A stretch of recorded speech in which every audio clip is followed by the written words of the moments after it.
welcome everybody to what I believe is the last panel today. And so it's been a great day, I've heard, and this is the last panel. And the title of the last panel is Religious Leaders in Armed Conflict, Lessons from the Field, Syria and Yemen. So it's a real pleasure for me to chair the panel today. My name is Katharine Fortin. I'm an associate professor at Utrecht University, where my research focuses mainly on non-international armed conflicts and armed groups. So I'm very pleased to be able to hear the presentations that we've got coming up. So we've got two presentations coming up. The first one is by Omar Ahmed from Geneva, who's presenting together with Marta Furlan, who's a researcher at the Generating Respect project, and their paper is called Novel Paths Towards Respect for IHRL and Human Rights Law, explaining the influence of religious leaders on armed groups in Yemen and Syria. Then we'll have the second paper that's going to be given by Yousuf Syed, who's at the Office of the High Commissioner of Human Rights, and his paper is entitled Overlooked Iconoclasm, Intangible Heritage and Endangerment in Syria. So two great titles. Now, I've been given very strict instructions as to how to run this session, which is very helpful.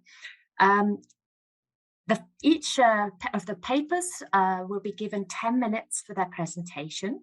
And then the idea is that I will respond. I also have 10 minutes then for both papers. And then the two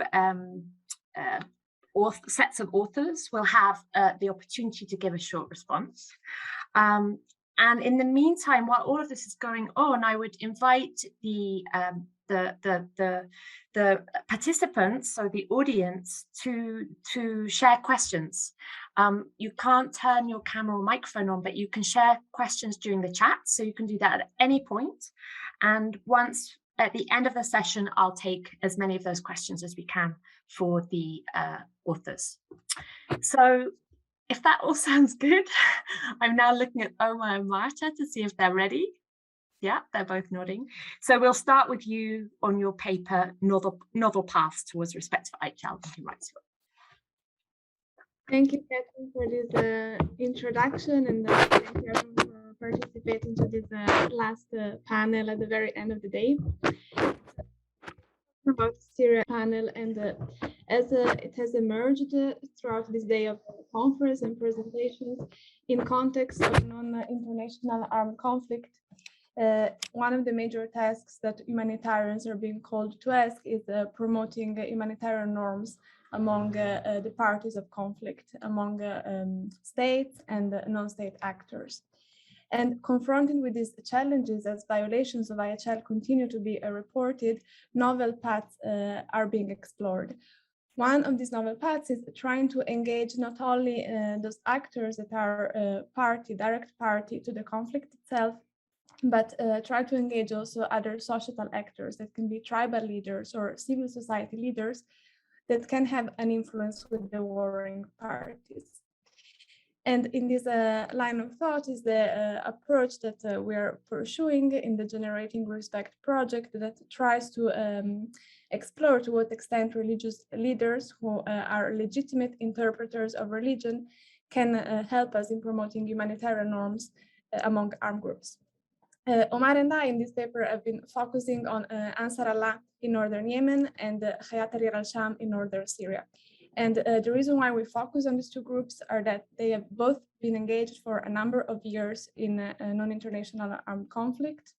They are both engaged in warfare and governance, and accusations of violation of norms have been moved by external observers against both groups. And they are Islamist, meaning that they are driven by a religious inspired ideology, which makes it extremely relevant for the scope of our research to investigate to what extent then religious leaders on the ground can have an influence on these groups. When it comes to Yemen and the Ansar Allah, I want to expand too much in the group because we are strict in time, but Ansar Allah is a Zaidi Shia group, meaning that it belongs to the broader field of Islamist groups, but it is Shia belongs to the Zaidi school of thought. and it has a history of a confrontation with the central government in Sana'a. It was born in the 90s as an expression of Zaidi revivalism, excuse me, and it took part during the Arab Spring in the uprisings against the government. And it later allied with the former President Saleh, and since 2014, it has been ruling not only the capital, but the entire northwestern half of Yemen, which makes of it a group that we cannot ignore, because it has immense power over millions of Yemenis. It controls the capital, the airport, the port of Hodeidah. So really on what this group does, the lives of millions of people depend. And so it was particularly interesting for us to understand to what extent can we engage with this group using religious leaders as intermediaries, as partners. When it comes to religious leaders in northern Yemen, in the areas under Ansar Allah, the interviews that Omar and I conducted with key informants have suggested that the influence that independent religious leaders have is, and this is so for a number of reasons that I'm now going through, that can be the subject of our debate. First of all, Ansar Allah has a highly centralized organizational structure that deliberately leaves little freedom of action and speech to religious leaders that are outside. So in the areas of northern Yemen, those religious leaders who are most influential are those that are linked with the organization itself. Most of them were part of Ansar Allah in the very early stages of the group when it fought the Sada wars between 2006 and 2004 and 10 with the central government. Formative experience that has determined who today is in position of power politically, militarily, and religiously. So these leaders clearly are unlikely to put forward ideas that are not agreed upon by the very top leadership of the group, or to call for a greater compliance with humanitarian norms, as this would clearly imply a condemnation of the group itself. Secondly, religious leaders have been co-opted by Ansar Allah in its structures of power since the very beginning. So when the group, at the early stages of the uprising, was taking over an area, it was very prompt in co-opting influential religious leaders, to the point that today there is a Ministry of Endowments, from what we have been told, that delivers to the religious leaders in the various mosques the sermons that are to be delivered during the Friday prayers. And those religious leaders who have escaped this systematic co-optation by Ansar Allah have paid by being marginalized, forced into exile, or voluntary in some cases, or replaced with loyal individuals. And finally, in the case of Ansar Allah, and this is an interesting point because it's very unique to the Zaidi ideology of the group, it's something that we don't find Islamist groups, is that the supreme leader of Ansar Allah, Abdul Malik al-Houthi, considers himself and is considered by the followers as the supreme, not only political and military leader, but religious leaders. So the authority of Abdul Malik al-Houthi to rule is believed to derive from Allah. So this clearly reduces in a drastic way the possibility for other religious leaders to speak out and to be listened to if the line that they put forward is not the line determined by Abdul Malik al-Houthi and those closest to him. So what the case of Ansar Allah tells us is that, as far as it's fascinating to try to explore the role that religious leaders can play, it's also interesting to see under what circumstances there are limits to this approach. So also understanding when and why religious leaders can't always be the partners that we might hope them to be is fascinating. And I like now leave it to Omar to see to what extent what we see in Yemen with Ansar Allah is different or similar to the case of HTS in Syria. Thank you, Marta. Omar, you have another 3 or 4 minutes. Good. Thank you, Marta. Thank you, Katharine. And once again, thanks to the Generating Respect Project for giving a space to this research, be shared. So I guess many of you can expect that I confirm that there's a lot of similarities in between the two case studies, Hayat Tahrir al-Sham in the northwest of Syria and Ansar Allah. So I'll give you a very quick background about who is HTS, as we say in English. So basically, they emanate from the origins of the Islamic State, who came to Syria, who then named itself as Jabhat al-Nusra, and in 2017 they became Hayat Tahrir al-Sham. So they, of course, come from a Salafist religious ideology, meaning very conservative. But in 2019, for pragmatic reasons, they formed what it is called as in English as the Salvation Government, and they proceed with a change, with a certain transformation, where they claim to have become a political party who is, a de facto authority who is capable of govern. And whose governance is not driven only by religion, and not even by the Salafist religion that drove them into Syria. When they do that, they actually embrace existing civil servants or previous civil servants, and they embrace other local actors, even other local religious actors. No, so we have, for instance, the Minister of Education, who is a Sufi itself. There was an important Sufi community in Idlib, and there is also, the Dean of the Faculty of Sharia from the University of Idlib, who is not a Salafist and who's been accepted to, do certain statements. So in a way, they become an inclusive government. They want to escape from the Salafist label, and they want to claim that they are an actor who could be considered within the political sphere for the future of Syria. Now, the truth is that the actual power, the actual decision making, remains very much centralized into the leadership, Jolani and his consultative council.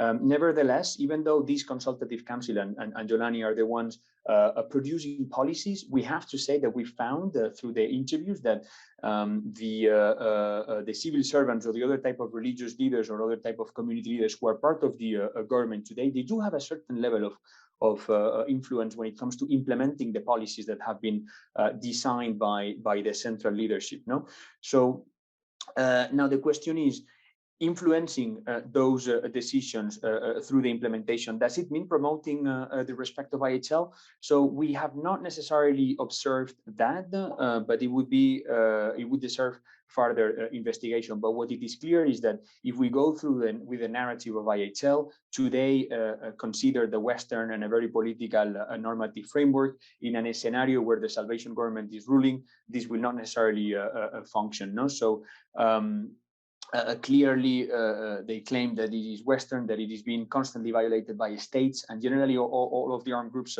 many armed groups come with this narrative on why should they respect, whereas the state actors do not. So especially when you go to a very, centralized or power centralized with a Salafist component group, you can imagine that they will be surely refusing these narrative. So the conclusions then that we found after these two case studies is that both of them, because of having a radical or a conservative religious background, who has been the one transformed and became the authority, the governing authority itself, there's little space for religious leaders, for outsiders, for outsider religious leaders, outsiders of the central leadership, to have an influence on their decision making. No, and when it comes to IHL itself, it's perhaps not the most effective narrative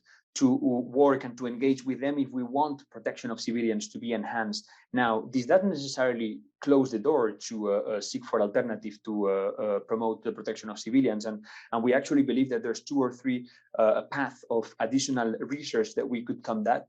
One is simply understand to what extent we could find in some of the elements of IHL a common narrative in between a radical Islam ideology and protection of civilians. For instance, when it comes to protecting minors or protecting civilian property, we could have common elements if we look at things from not from an IHRL perspective. Now, if you go into elements like gender, maybe that's a little bit more tricky, no?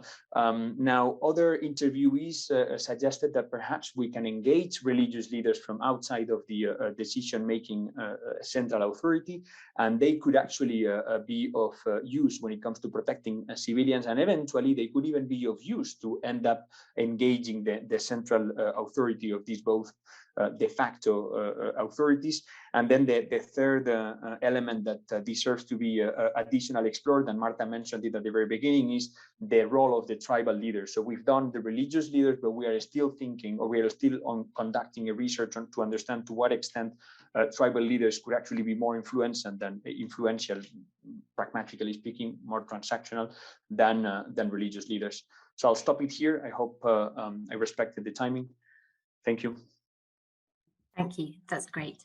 Okay, so I'm not going to comment at all. We'll just move straight to Yousuf, and then we'll do the comments at the end. So thank you so much, Marta and Omar. Yousuf, the floor is yours. You have 10 minutes. As you know, my topic is looking at overlooked iconoclasm and intangible heritage and endangerment in Syria.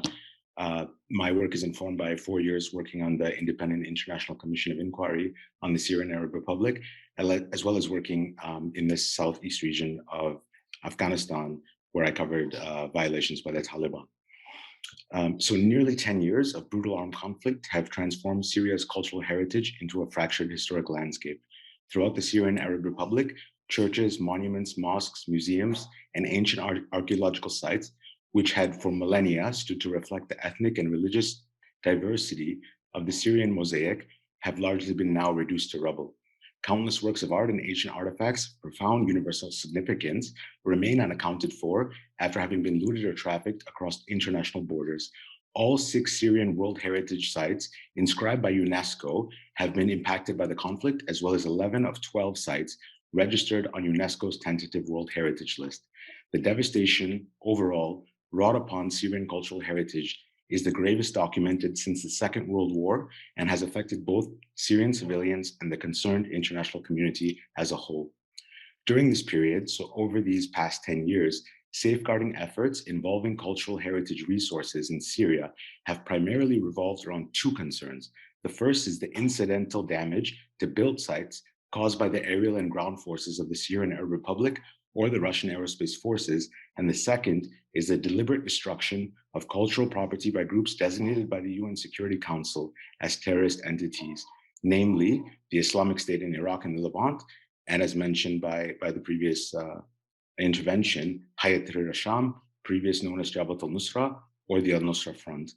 The former functioned as a Wahhabist proto-state between 2014 and 2019, imposing barbaric edicts and meting out corporal punishments, all while, quote, governing vast swaths of territory between Syria and Iraq.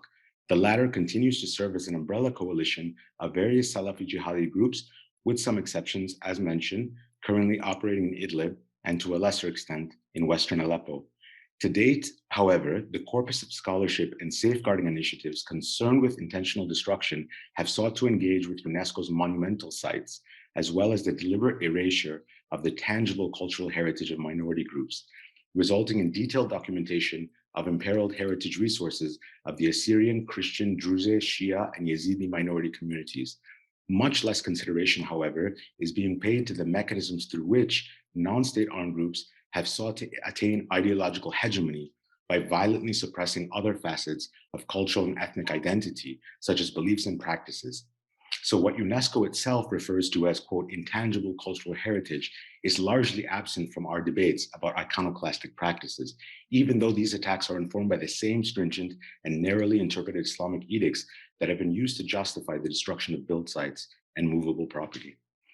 So stated another way, following their strict interpretations of Islamic tenets, the same non-state actors that have perpetrated attacks against cultural property have similarly resorted to suppressing traditional practices as part of a broader strategy to exercise control over, suppress dissent, subjugate, and force the capitulation of minority religious groups.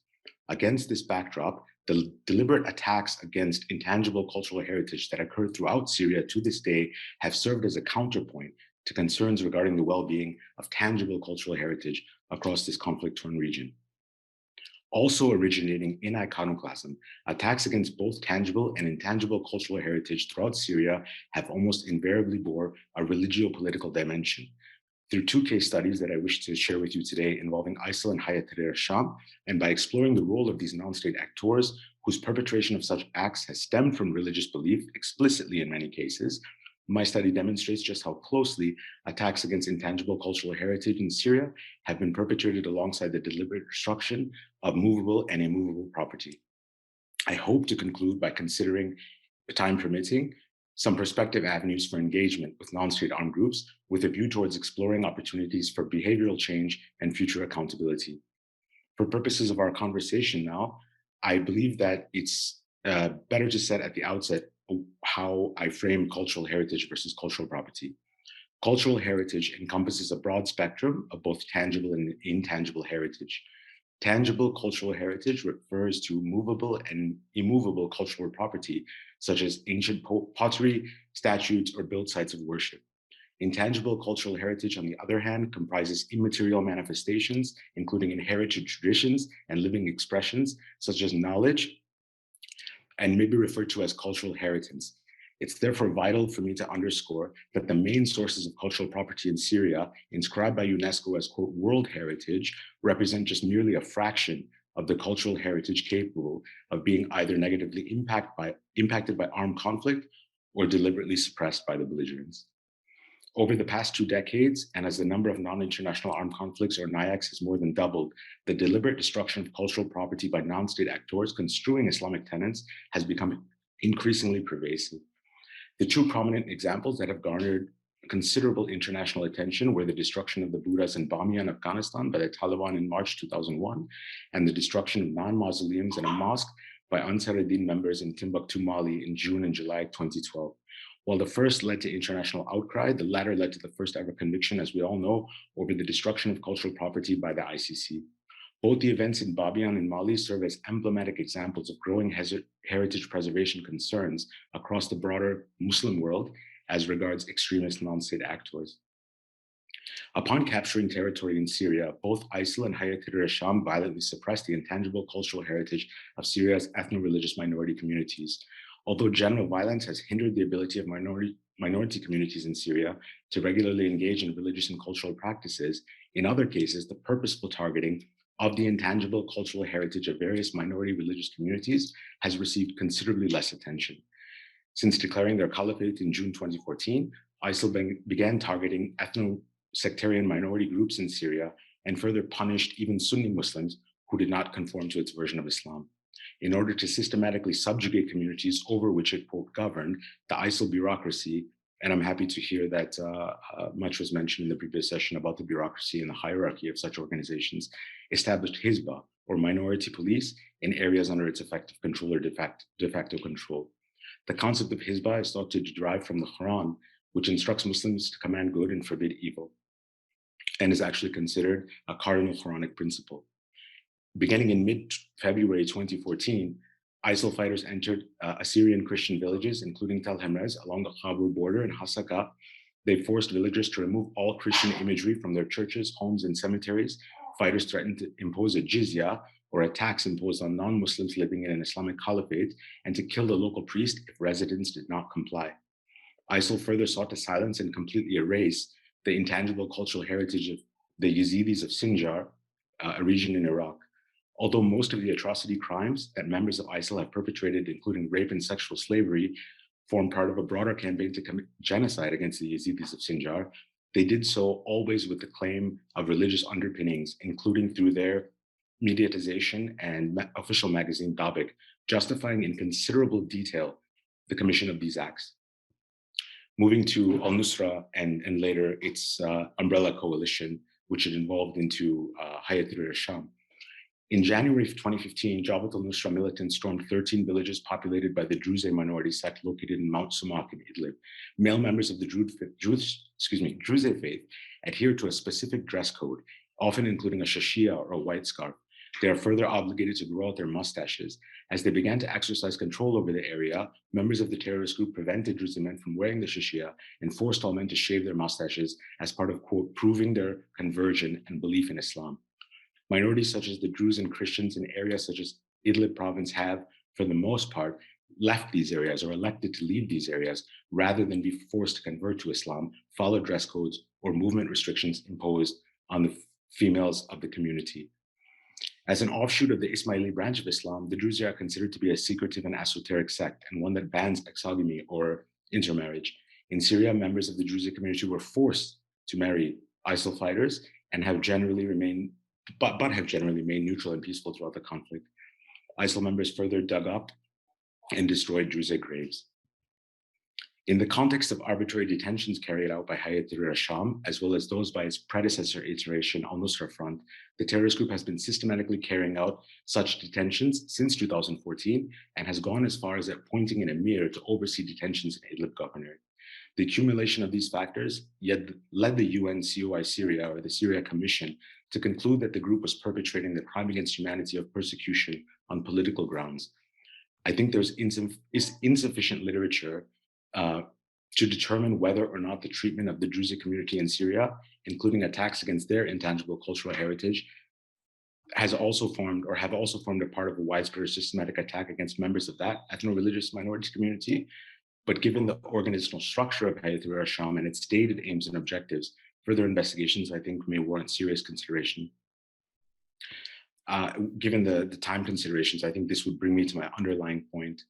As noted in part by the 2003 UNESCO Intangible Heritage Convention, intangible heritage is constantly recreated by communities and groups in response to their environment.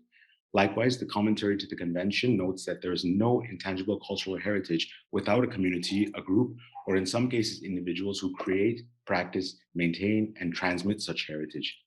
With respect to armed state non-actors deliberately interfering with the free flow of information or religion and the means of communication within a given community in Syria, example by Hayat Tahrir al-Sham and Idlib, it may be tempting to relegate such acts solely to the domain of the denial of fundamental freedoms, including the freedom of expression.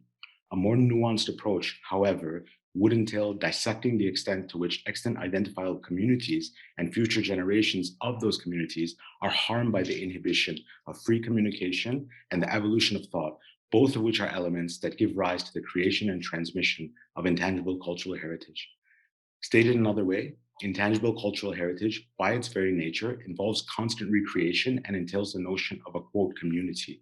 Armed groups in Syria, such as HTS and ISIL, that have sought to interfere with free communication in order to control flows of information between community members, have thus served to and could ultimately succeed in inhibiting the evolution of that community's ability to sustain or later birth any autonomous identity beyond one that comports with its own interpretation of Islam and its attendant desire to homogenize communities over which it finds itself governing. I think it's in this more abstract domain that the potential harm to future generations or the threat to, as I mentioned, quote, cultural inheritance becomes most apparent, where means of free communication, expression, and memory are deliberately suppressed, as opposed to the current milieu articulated in an array of literature that focuses predominantly on the deliberate destruction of cultural property in Syria. Thank you. Thank you so much. And thanks so much to the presenters. And I'm sorry that we don't have more time, because I would, of course, we'd all like to be here and hear much more. But you all did very well at sharing your papers. And so first of all, now it's my turn to provide some thoughts on this. And then I'd like to leave lots of room for questions, or at least some room for questions. So I'm going to keep my comments quite brief, I think. First to Omar and Marta, it was a very interesting paper, and I really enjoyed reading it. I think that it's a very important inquiry that you make, and in some ways, I think the conclusions you come to are quite depressing. In that in both case studies, you sort of come to this dead end. So I suppose when I was reading the paper, it occurred to me, a couple of questions occurred to me, and I've posed them to you. One was, I wondered to what extent you have problematized or defined influence in your minds, because it seems to me that the whole study relates on this notion of influence, and it's not so well unpicked in your paper, but I think it's important perhaps in a future version to look into that and explain indeed how you're defining that and how you measure it, which of course is the difficult thing. Secondly, and I suppose this is where I'm thinking also about your conclusions. So you're measuring the influence on IHL and human rights law norms, and parts of your paper, you indicate that these norms are conceived in a way to be external Western norms, and that this is part of the problem with both groups. And Omar, I think, hinted at this at the very end of his presentation, but I'm curious to know the extent to which you're really looking at the norms as words on the page, legal words on the page, or the substance, so the underlying issues. So the underlying issues, if you pointed someone to the prohibition of torture, the words on the page, they might say, well, what's that foreign looking legal document that we didn't draft? But if you left that piece of paper aside and dealt with the underlying factual issue of good treatment, bad treatment of someone, you might find more agreement. So you have this word IHL and human rights law in your title, but I was wondering whether in practice you were in fact looking at the underlying issues.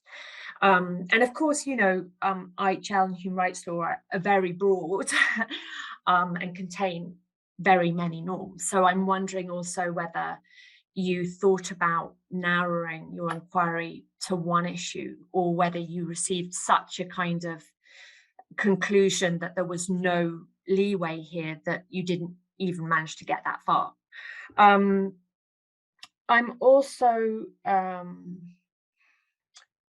guess I was interested in this notion of religious leaders and your definition of them, because in some ways your whole paper is looking at the influence of religious leaders, but certainly in Yemen, the leader of the group in question is a religious leader. So it seems to me that you have external religious leaders and internal religious leaders, but then actually in the Syria case study, some of the religious leaders you're looking at are also internal to the group.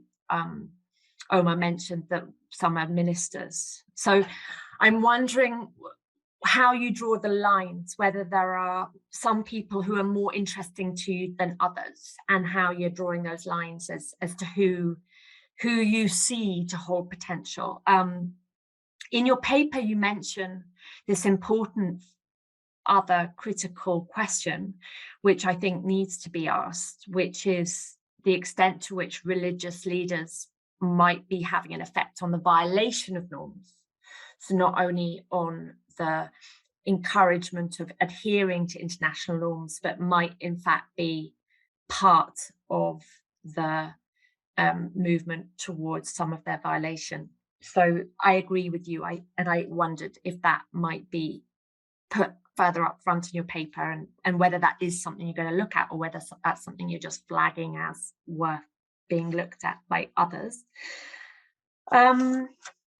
Yeah, with an eye on the time and knowing you're not going to be able to address all of those points and wanting to leave time for others, I'm going to move on, I think, to Yousuf's paper, which I haven't read, would like to read, but thank you for your presentation.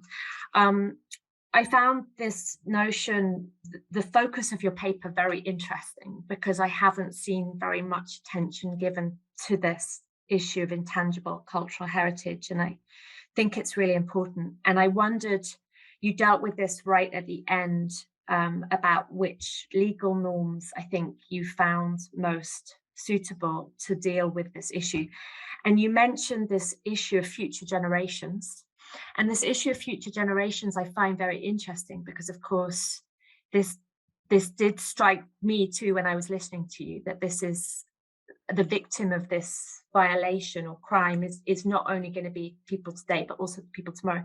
And I wondered the extent to which you find the legal framework able to deal with future generations of victims, or whether you think that it's not well set up to deal with future generations. And I wondered also, I had the impression, and this may come from your working environment of working on accountability, but of course, right next to a panel on compliance, so Marta and Omar's, which is on compliance, I wonder if you also have some thoughts on compliance. So those are my brief comments. And now I believe I'm going to give the floor back to you for a very brief response, and then we have time for some questions. I could actually, just to be very to make absolutely sure we get the questions, we only have 2 so far, so I could also just put them now, then you can also we'll make sure we get to them. So first in the chat, we have a question to Omar and Marta. I'm going to read it. So, with Salafism's neoconservative ideology being suppressed in Saudi Arabia as the founder and main promoter, how do you analyze the standing of this ideology to continue in operating, advocating, and used in different conflicts in the MENA region? Did that make sense? Yeah, okay. And then the second question, which is from Noemi. Hello, everyone. Thanks for your contribution. A question to Omar, another question to Omar. How do you assess the willingness of non-state armed groups in the Middle East to respect IHL, considering the criticism of IHL and international law in general mainly comes from Western countries and therefore from Western beliefs and values only? And secondly, that IHL and international law are developed and adopted by states versus non-state actors, versus non-state armed groups. Yeah, so international law is made by states, not armed groups, and should therefore not be similarly implemented by non-state armed groups. Okay, I believe you can also see the questions, so you can read them back. But so you've got, maybe some more questions will come in, but I think you've got a lot to go on already. So I'd love to hear back from you now. Let's start with Marta and Omar. You can decide between you who's going to speak first. Yeah, thank you. I go, Omar. So, yeah, you're right, actually, regarding the definition of influence, it was an issue that we debated among ourselves, and the definition that we had in our mind, and of course, in a longer and more in-depth version of the paper, will have to find its own place, is a situation in which religious leaders can have a say, are given the space to voice their opinion when it comes to the group's behavior, to the group's engagement in both matters of warfare and matters of governance. And then the next step would be to see to what extent this freedom of speech that is given to the religious figure would create a change in the group's behavior. But given the very, as you were saying before, kind of depressing situation, even just having a situation in which religious leaders that are independent are given a space of voicing an opinion that is not the official, that is not coming from the top leadership of the group, is already significant enough for, in our view, tells us already enough. And this is when it comes to influence. And as far as religious leaders, and also definition of them would be interesting to find space in the paper. Also because when it comes to groups like Ansar Allah, it's very blurred, the separating lines. So we have figures that are religious leaders in the sense that they have a religious formation, religious credentials. They have been acting as ideologues or preachers even in mosques. And then in the government of Ansar Allah, have been given a space as ministers. And thinking in my mind, I'm thinking of the Minister of Health, who is both like an old ministerial position, but was also an imam in a mosque for many years.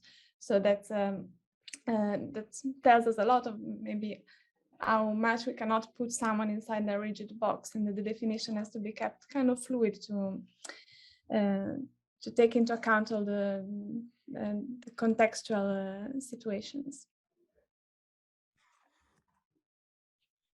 Yeah, but you could put the supreme leader also in that box, right?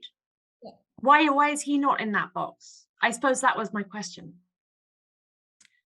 Okay. Well, the fact with Abdul Malik is that is everything in the Ansar Allah movement is the political leader, the religious leader, and the military leader. But the fact that he has influence is not like is not telling us as, how can I put it? The fact that he has such a uncontested religious influence is telling in that all those that are outside of the movement don't have this kind of influence. So it puts us in front of a very unique situation, because in other groups we have clearly military leaders, political leaders, while with the Syed ideology, because of this specific role that the supreme leader has as a defender, holder of the Quran, it's even harder for independent religious leaders to be given a. So perhaps independent is the key word. I guess that's where we're looking at, really. Yeah. Okay. Omar, did you want to add? You have a couple of questions there before we move on to Yousuf. Yeah, sure. Perhaps I can continue answering a couple of your questions. The one on norms versus substance. I think this is what I intended to say when I was saying that we need to continue studying whether we can find a common narrative when it comes to protecting civilians that can actually fit and be accepted by such type of, Salafist, even if neo-Salafist ideology, no? or the Saidi, the decentralized but religiously based ideology of Ansar Allah. So.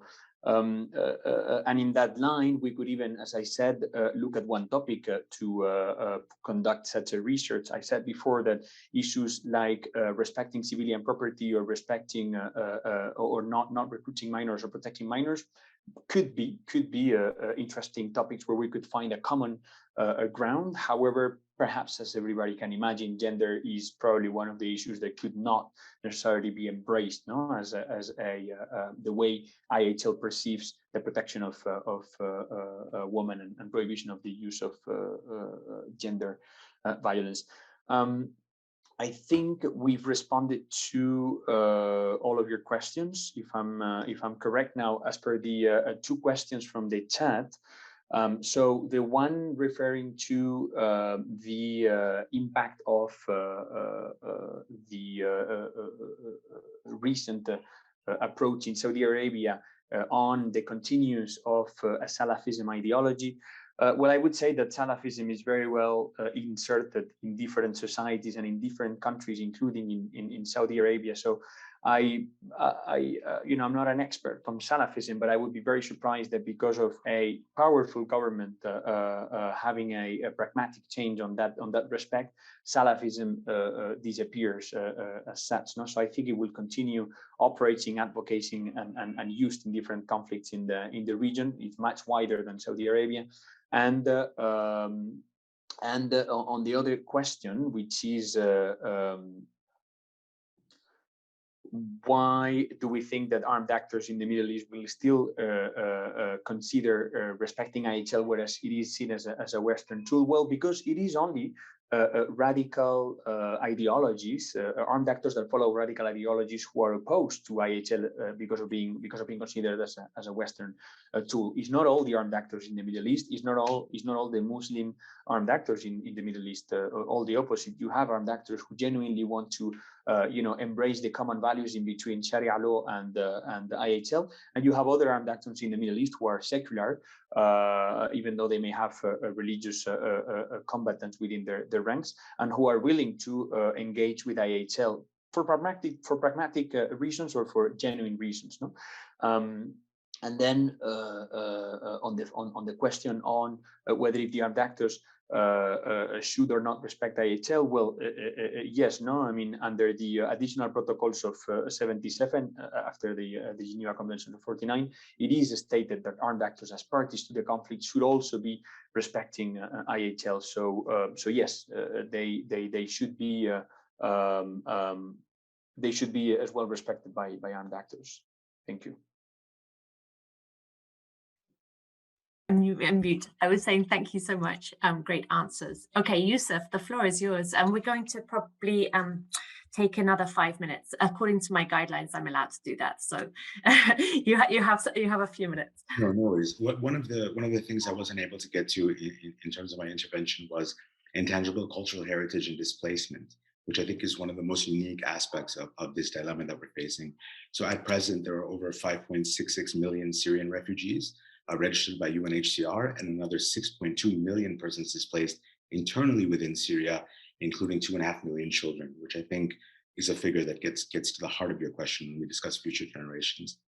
One of the most, I think, nuanced legal findings that in my humble opinion, that the Syria Commission has made is that those individuals who were escaping ISIL territories were unlawfully interned by the Syrian Democratic Forces or the Kurdish communities. So these sort of internal displacement camps are actually open-air prisons where these individuals who were previously living under ISIL are not allowed to leave.